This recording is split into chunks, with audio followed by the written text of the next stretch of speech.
Yo, what up, y'all? This is your boy. Said he said. So, listen, I'm in step two.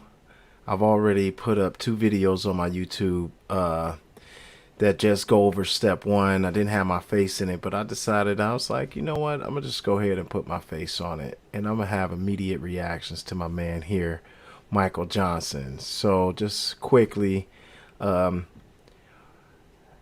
Michael Johnson, he break it down from a ex-pimp standpoint, and some of the things that we go through with the lifestyle and not wanting to give it up and so on and so forth. So when you get on to step two, I think it's good for some of us to not have the sitting around in the group talk. That just turns off a lot of people. So in an effort, in my endless way to try to help people and put people on, to live healthy lives and stuff like that, starting with myself, I decided to share Michael Johnson and do a live broadcast. So I downloaded StreamYard, and I'm just going to go ahead and react to him lively and laugh, commentary. I'll pause throughout, but I'm going to try to keep it at a half hour. So without any further ado, let's just go ahead and begin. It's my man, Michael Johnson.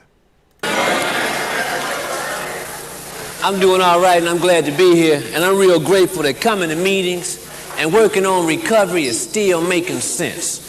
All right? People wonder, why do I say that so much? Why does coming to meetings still make sense? And the reason is this: I understand my potential for madness. How many of you people understand your potential for madness?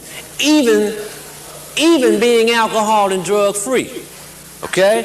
I understand that everything that I did under the influence of alcohol and drugs, I can do absolutely alcohol and drug free. Facts. Now, how many of you people understand that? All right? I understand. How many of you people can blend that into your recovery, however? That's another thing. All right, because see, many of us have issues that we are not blending in or filtering into our recoveries. And we got a lot of things going on with us in thoughts, actions, behaviors that we never bring up in recovery, and we keep it on the outside. It's like those things go over here and recovery goes here. All right? And these things I never bring in or allow to come into the program, to the tables, or make it a part of my reality. And that's what a lot of people mess up at. It's my belief that a lot of people go from step one, where we admit that I'm powerless over alcohol, I'm powerless over drugs. All right, so let me say this real quick. Go back and look at step one.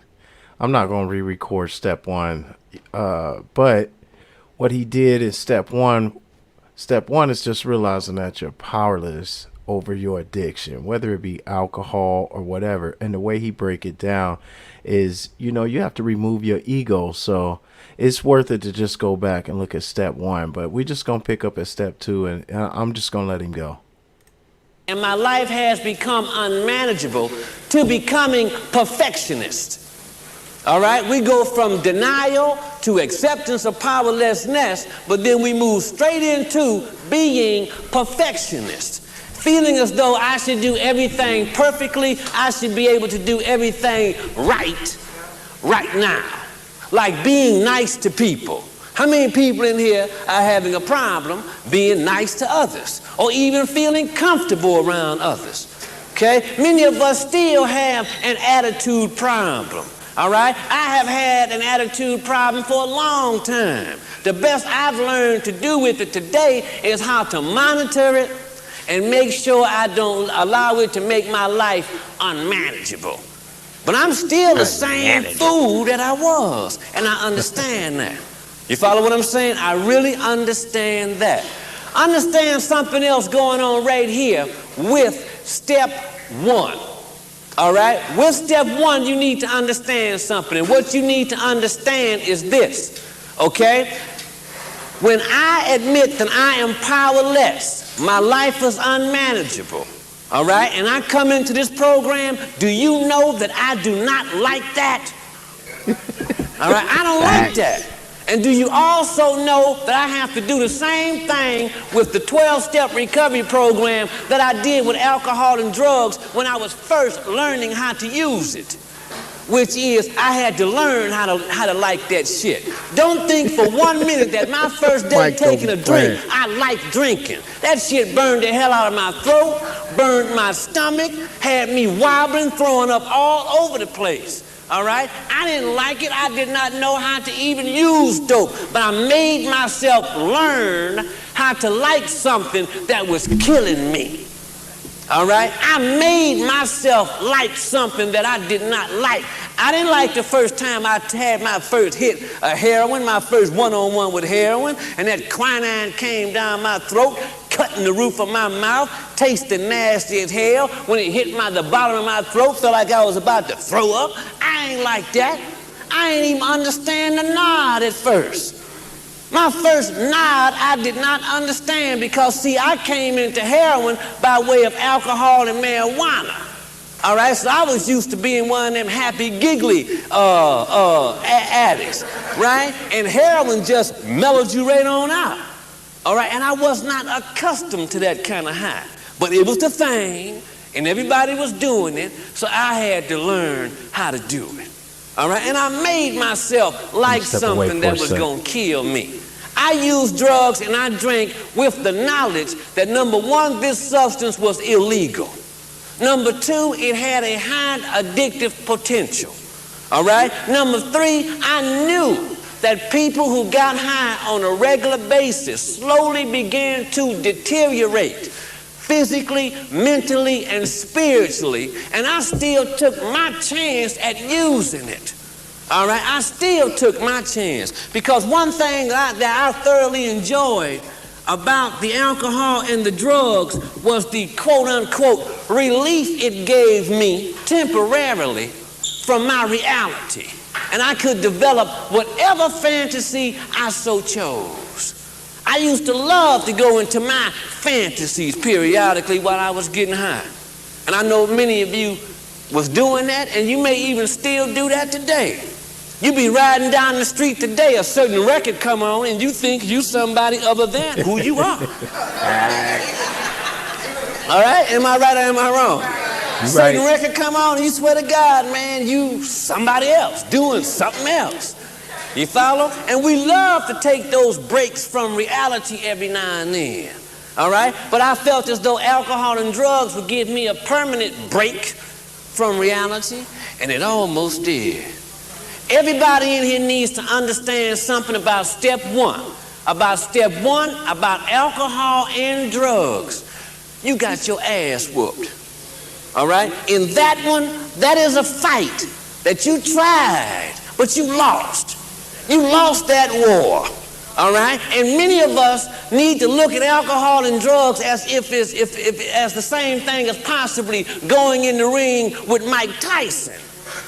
All right? I know what will happen to me if I go in the ring with Mike Tyson. I lose. It's like playing basketball with Michael Jordan. I know what happens if I play basketball with Michael Jordan. I lose. All right? So I'm not even going in there. All right? But I'm so crazy and in denial that I think that I can go into the ring with this champion and win. All right? You need to understand that alcohol and drugs are the undisputed champions of the world. All right? Facts. And it's like, I cannot put any team together to beat it. I don't care who I choose to be on my team. I can't beat dope. Dope always beat me. It always knocked me down. It always had me looking bad. It never helped me. It slowed me down. For 15, 20 years of my life, I was stagnant, doing nothing, unproductive. Even if I made some money, I lost the money fast. Even if I met nice people with connections, I lost those nice people and connections fast. There's nothing. All right, so it sounds to me like Michael Johnson was, street dude, and he was just out there. So just a quick synopsis is that when I was coming up, crack was big. That's the late 80s, 90s, high school time. And we looked at crack heads and was like, oh, hell nah, So it wasn't glamorous. And, we steered away from it. But it sounds like now the heroin users, they're younger and younger. And it's not that stigma of like all crackheads look like this or all users look like this. So a lot of young people are dying and getting hooked on this stuff. And it's just crazy how when he described not having anything or he didn't make any money, it's a lot of people out here that's functional. And I think that's why people don't think that the problem is as big as it is, because you got regular housewives and stuff that just had a car accident, start using pain meds, and then got hooked on them. And then when the doctor cut them off, they took to the streets to try to fill, the void for the dopamine, the adrenaline rush. So a lot of people are in the closet. A lot of people aren't out here in the open with their usage. So I think what he's saying, and is that more so, and this is an older video, is that he was the type of user, and he's talking to a crowd of users that was probably, the streetwise. So don't let that throw you off, or that he's not talking to you, because now it's just hidden, just like racism. It's just hidden now. Nothing further for me to brag about as far as me being an addict. Ain't nothing to brag about. I wound up in a 12-step program. You follow what I'm saying? I wound up in a treatment center. You follow? I wound up in a treatment center that close to going to a psychiatric unit. All right? Because, see, either I was going to a psychiatric unit or I would have to go to a cemetery. And see, in my addiction, I began to closely look at that. All right, closely I looked at that near the end of my addiction. I said to myself, now wait a minute, man. You keep doing this, you got a few places to go. One was a psych hospital, all right? The other one was to a cemetery. Then there was always the penitentiary, all right? I was not in the mood for going to either one of them three places, all right? And I sure wasn't in the mood, being honest. I'll be honest. I also was not in the mood for coming into treatment. All right? I didn't want to come in no damn treatment center talking about, hi, my name is so-and-so, I'm an alcoholic, I'm an addict, glad to meet one of y'all. Hell no. That was not on my mind.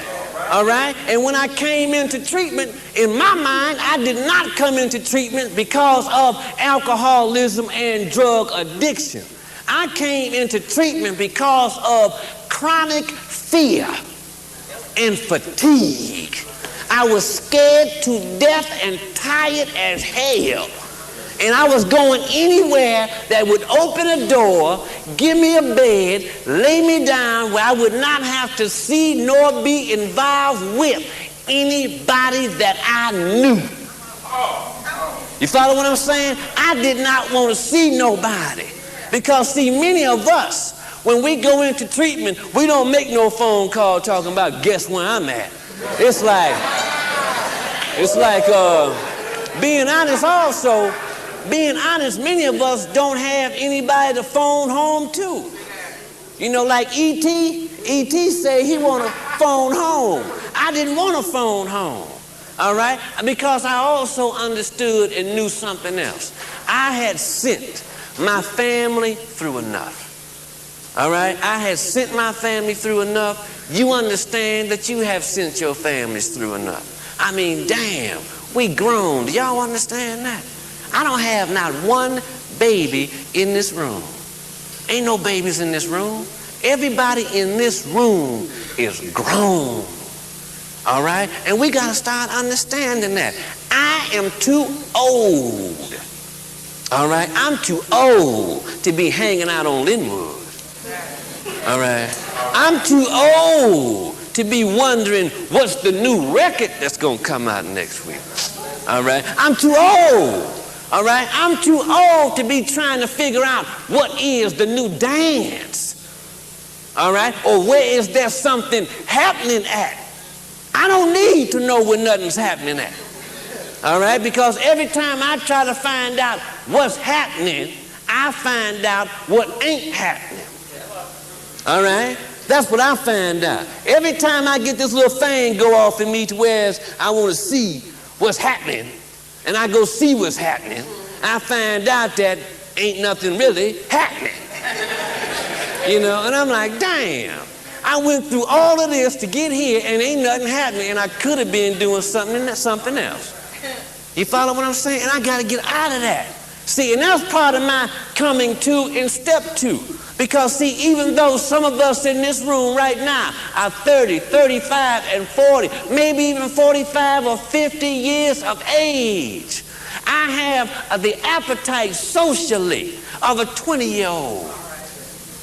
You follow what I'm saying? I handle money financially like a 20-year-old, a 17-year-old. You follow what I'm saying? I don't own nothing. You follow what I'm saying? I don't own nothing. I don't have a job. I don't have a car. I don't have a driver's license.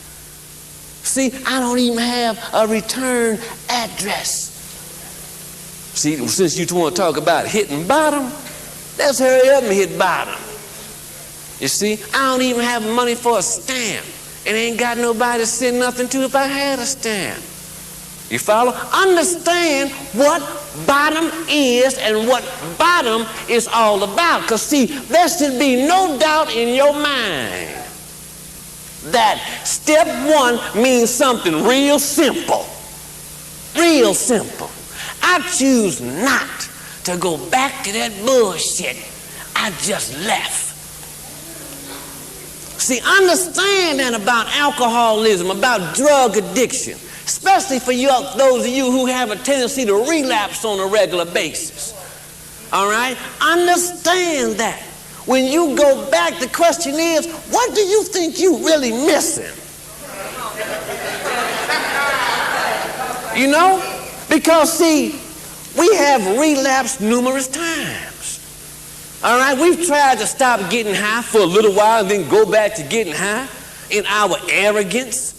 You know, in our cockiness, in our honoriness. Because, see, I'm not going to let these people tell me that I got to go to meetings and I'm an addict. Fuck that, fuck that, fuck that. See, I ain't going to let them people run that on me. No, they wrong. I'm going back and shoot me some dice. See, because I got people come in the program, stop getting high, and guess what? You think you still going to go to the after-hour joint? Ain't nothing happening.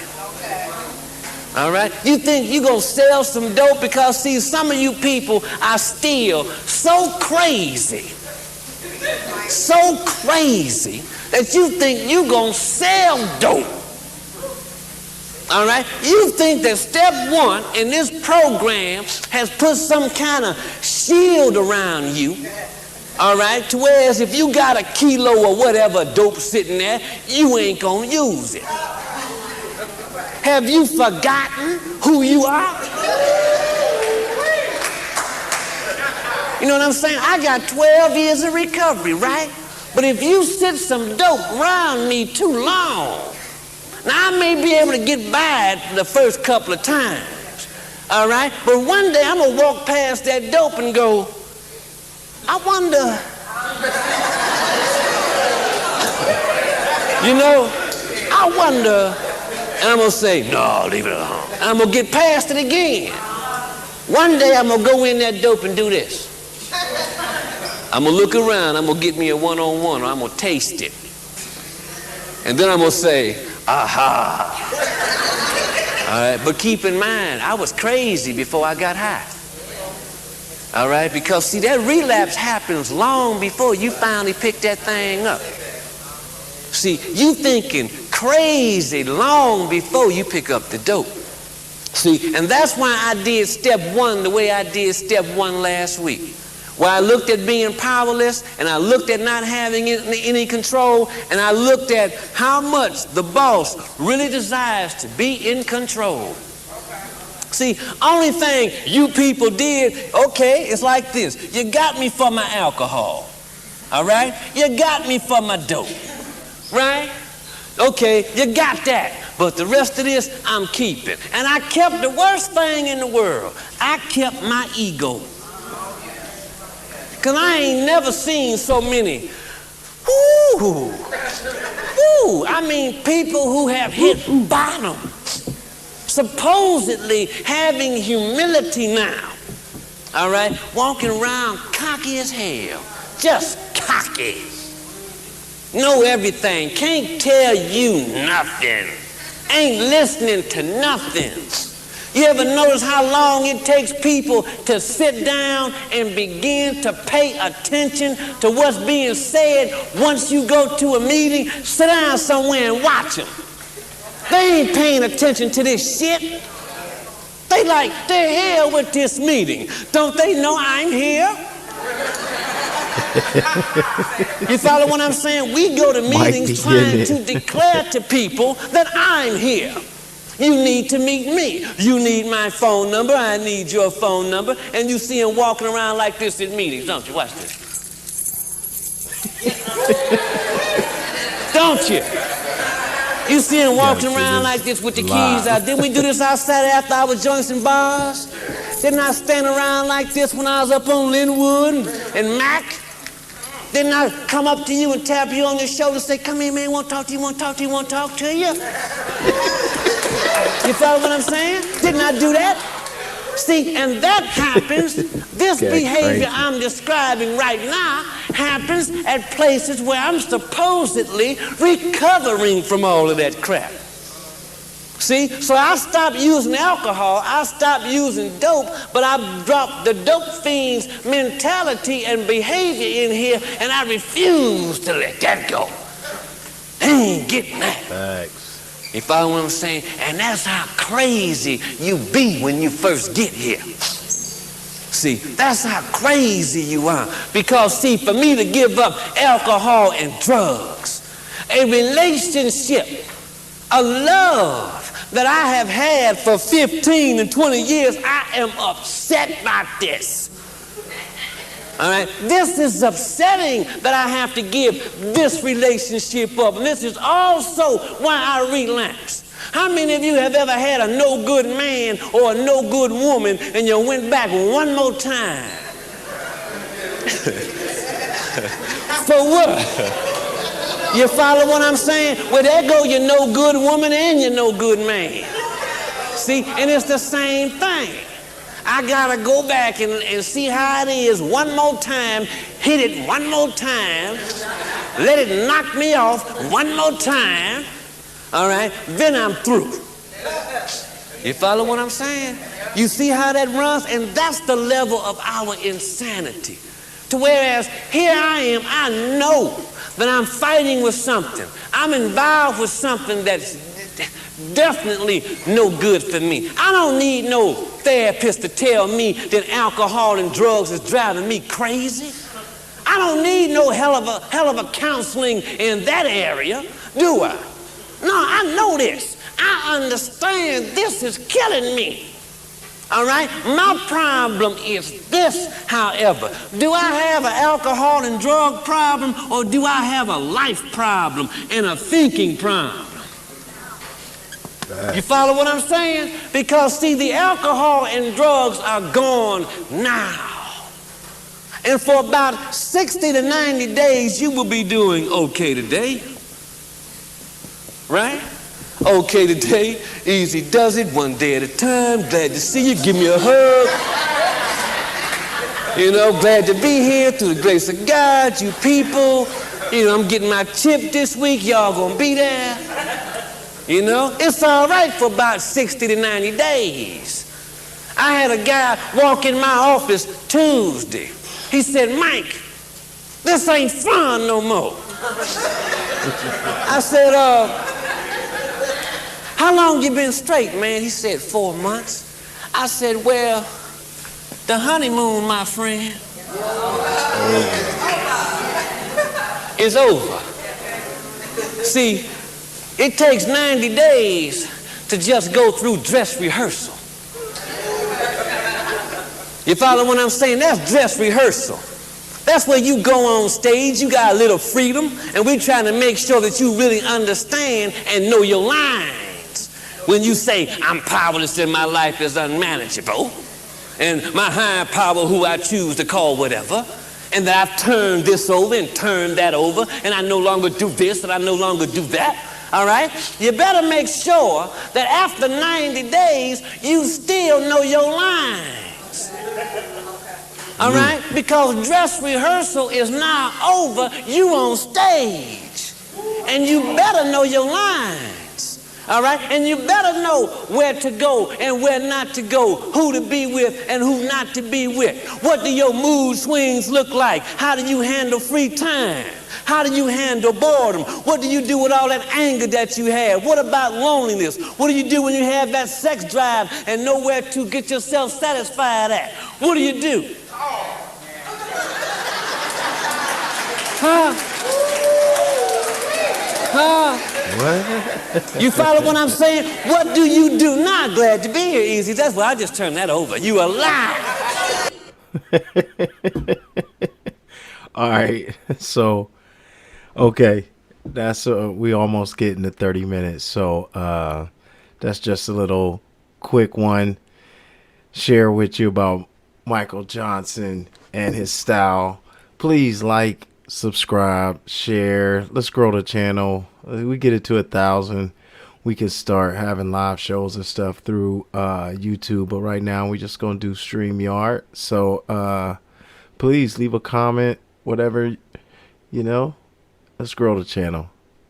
And part 2 of step 2, I'm gonna get on here tomorrow. All right. Peace out.